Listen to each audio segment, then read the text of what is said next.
Hola a todos, ¿cómo están? Vamos a estar hablando sobre un tema bastante polémico que sería si conviene ahora en 2025 empezar a estudiar programación. Y para empezar a hablar de este tema, lo que me gustaría hacer sobre todo es un pequeño esquema acá para hablar sobre las áreas de programación, porque es algo que es un gigantesco depende. Sobre todo porque muchas áreas de la programación ahora están muy saturadas y conviene mucho más estudiar otras. Acá en otro recuadro vamos a poner algunas áreas que por ejemplo están saturadas y otras que no están saturadas. Sobre todo después de 2022, con todo lo que pasó de la pandemia, hubieron muchas áreas de la programación que estuvieron muy saturadas.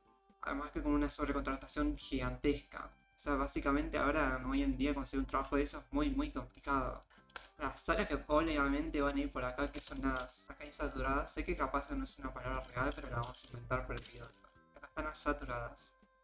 Y acá voy a poner un par de áreas de programación que, por ejemplo, están saturadas. Y ahora voy a explicar el por qué están saturadas. Y cómo tiene que ver con el video justamente que estamos hablando ahora. Fíjense las dos tarjetas de insaturadas e insaturadas. Y por ejemplo, en saturadas, las que más obviamente van a ir son frontend, que está básicamente lapidada con todo el inicio de la inteligencia artificial, que puede hacer el trabajo de frontend muy fácilmente. Y las cosas que no puede hacer el frontend, por ejemplo, que se necesita un frontend sí o sí, ya hay una oferta de frontend gigantesca. Por ejemplo, me he llegado a encontrar trabajos de frontend que tienen una hora de publicados y ya tienen 113 solicitantes. La cantidad de frontends que hay ahora mismo es increíble, salvaje. Así que sobre todo si vas a estudiar programación no te centres en el frontend. Ahora mismo es un área que está... Pero por otro lado tenemos áreas como full stack y backend. Que backend no sabría si va acá, yo diría que va en un entremedio, pero como la tenemos un entremedio va acá. Esta área es totalmente la puedes aprender, va para muchas cosas, por ejemplo si te especializas en C o C Sharp va absolutamente para un montón de trabajos. Pero otras áreas como full stack que son muy requeridas, sobre todo en startups, donde la financiación no es tan grande y necesitan a alguien que sea un todo en uno, un full stack va joya y se lo piden un montón de veces. Pero no se lo piden tanto como otros trabajos y la remuneración capaz no es tanta porque la mayoría de la gente que pide un full stack son startups o algunas empresas que están emergiendo de por sí. Acá las tres saturadas, la mejor de todas es el backend. Si tenés que elegir una, que sea esta. Y eso está muy ligado a cómo afecta a estudiar programación hoy en día, porque si empezás a estudiar programación, por sobre todo no te centres en estas dos ramas, sobre todo en frontend, no te centres en el frontend porque está muerto, muerto, muerto. Si te vas a centrar en una rama de lo que es programación, más que nada web, centrate en el full stack con el backend. Yo recomendaría sobre todo backend. Hay muy pocos backend ahora mismo y son muy requeridos para todo. Pero igualmente, antes de elegir una de estas tres ramas, yo te diría que te centres en alguna de las insaturadas, que ahora las voy a poner acá. Acá yo hice la tarjeta de insaturadas, que contiene sobre todo inteligencia artificial y ciencia de datos. Inteligencia artificial porque ahora estos últimos años sobre todo está pisando, pero cada vez más fuerte. Así que si querés estudiar algo que sea relacionado a programación, yo te diría que inteligencia artificial sí o sí. El único contra que vas a tener acá es que inteligencia artificial tiene mucho lo que es el componente matemático. Vas a tener que estudiar álgebra, vas a tener que estudiar matemáticas, vas a tener que estudiar álgebra aplicada, álgebra lineal. Muchas cosas que tienen que ver con matemáticas. Que eso no es algo que pasa con otras áreas, por ejemplo. Por ejemplo, frontend casi nunca va a ser matemáticas, muy pocas veces para aplicar CSS capaz. Y casos muy específicos de lógica para backend, si son full stack. Pero no, inteligencia artificial tiene matemáticas casi en todos lados. Vos iniciando ya vas a tener un algoritmo para predecir cuán preciso es tu modelo de inteligencia artificial, por ejemplo.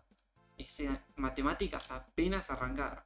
Otra parte muy buena es la ciencia de datos, porque justamente inteligencia artificial no sirve sin ciencia de datos. Necesita datos para trabajar los modelos. Que ahora mismo no es un área que tiene tanta demanda, pero es muy buena y no está casi nada saturada. Un ingeniero de ciencia de datos vas a ver uno entre cada 100 programadores, capaz.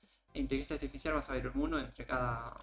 no sé cuánto, pero arriba de 100 debe estar. En cambio, frontend vas a ver uno de cada dos, va a ser frontend de los programadores que tengo en 3. Y sobre todo esto te puede ayudar mucho a decidir lo que es la carrera o el área que querés estudiar para programación, porque esa es un área que vas a tener mucho tiempo y te va a servir mucho para todas las cosas que vas a ver después. Inteligencia artificial tiene un inicio bastante amigable, creo yo, si te sabes una base de matemáticas, porque el lenguaje principal de inteligencia artificial es Python. Python es un lenguaje que puede usar cualquier principiante de programación, por ejemplo. Igual que ciencia de datos. Ciencia de datos únicamente usa pandas para poder procesar los datos, que justamente va a usar después la inteligencia artificial. Y básicamente si sos un ingeniero en inteligencia artificial vas a ser un ingeniero en ciencia de datos también, porque sin ciencia de datos no puedes crear la inteligencia artificial. Así que la inteligencia artificial para mí es el top uno de las cosas que puedes aprender hoy en día. Sobre todo porque todas las tecnologías nuevas emergentes que tienen una financiación muy buena, tienen inteligencia artificial. Así que en resumen, si están arrancando con programación ahora en 2025 y no saben qué estudiar, yo les recomiendo estas tres de acá. Son las más clave para poder arrancar en programación y tener un futuro gigantesco en lo que vos quieras hacer. Con cualquiera de estas tres van a tener una buena oferta laboral, van a tener una muy buena base en programación, porque todos estos de acá requieren una lógica muy buena de todo lo que es algoritmos y todo lo relacionado a programación más técnica, y sobre todo le van a pagar de forma magnífica. Además que todos estos trabajos tienen mucho futuro a largo plazo todavía. Ninguno de estos está en vista de caerse por lo menos a una década más. El único que está tambaleando entre todos estos diría que es el backend, pero lo dudo mucho. Igualmente recuerden que es mi humilde opinión, ustedes pueden empezar distinto y pueden estudiar lo que ustedes quieran. Aunque sí les recomiendo ignorar el frontend, ni siquiera lo vean el frontend, no está ahí. Vayan por el full stack o backend, las mejores opciones. Frontend no.